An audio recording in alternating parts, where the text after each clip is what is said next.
In the year 2104, humanity reached for the space, establishing colonies on distant planets. Hoodder Yunitas 8.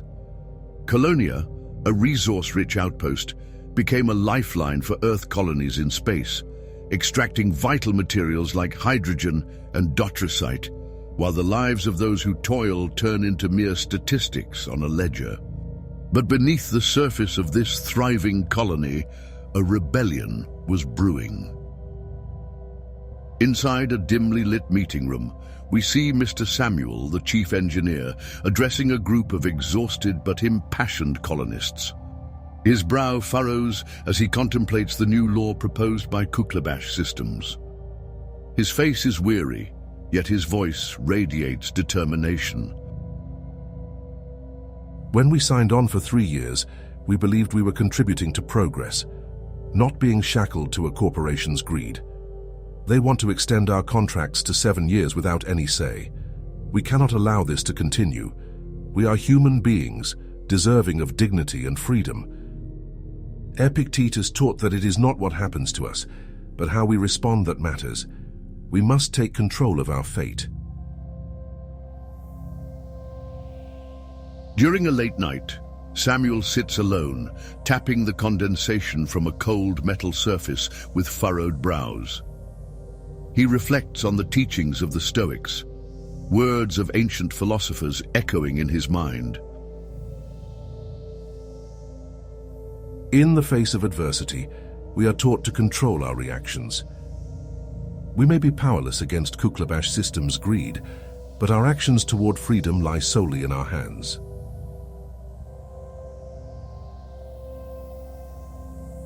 He rises, fueled by newfound resolve, and sketches plans for modifying their workers' Ranger space truck. Samuel gathers a tight-knit group of determined workers, explaining the modifications required for their Ranger, which currently has a range of only 1,500 miles. We've given our lives to this colony, and now they want to keep us here against our will. We must escape using our Ranger. There's an abandoned spaceport 2,400 miles away.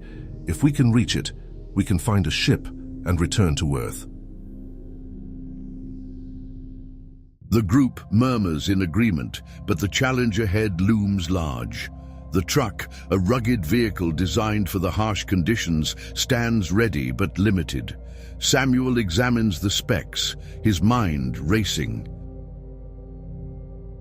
We have to harness the remnants of the very essence they extract from this planet.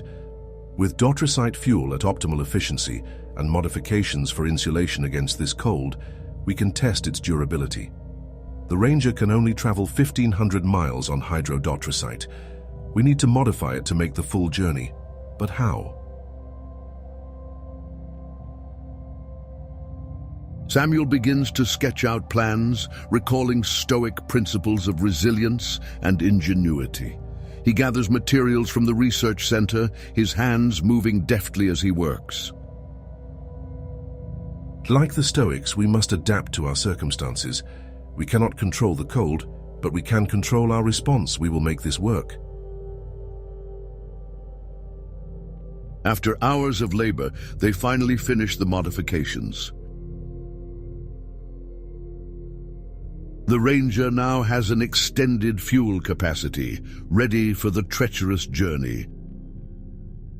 As the first light of dawn breaks over the icy landscape, the team stealthily departs from the research center, their modified Ranger truck rumbling quietly through the frozen terrain. The weather is merciless, with the temperature dropping to 185 degrees Celsius. They press on, the cold biting fiercely, but their spirits keep them warm. Samuel's Stoic mindset guides them. Remember, the obstacle is the path. We endure now for our freedom. The Ranger bumps along the rugged terrain, the cold biting at their faces. They encounter blizzards and treacherous ice fields, but Samuel's leadership keeps them focused. As they push through the harsh conditions, the bond between the workers strengthens. fueled by their shared goal of freedom. After days of treacherous travel, they finally spot the silhouette of the abandoned spaceport in the distance. Their hearts race with anticipation and trepidation. Inside the crumbling walls, they discover an ancient ship, covered in frost, but still intact. The excitement is palpable as they rush to assess its condition. We could modify this too. It hasn't been entirely stripped down. Samuel and the workers work quickly, making necessary modifications to the ship. The tension is palpable as they prepare for the launch. Hours blend into a blur as the team works tirelessly to prepare the ship for flight. The engines roar to life, and they share tense glances, clinging to hope.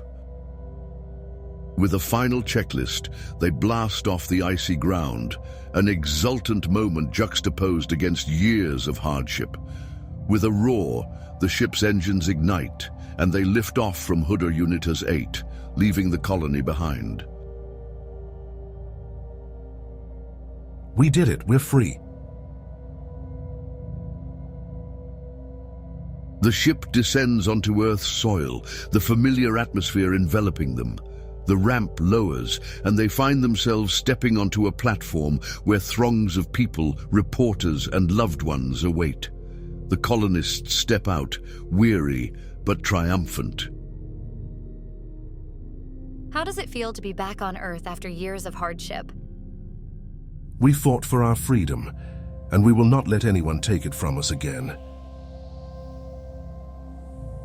A few days later, news footage declared the closure of Kuklabash systems, highlighting the rebellion that brought to light the injustices of colonial labor.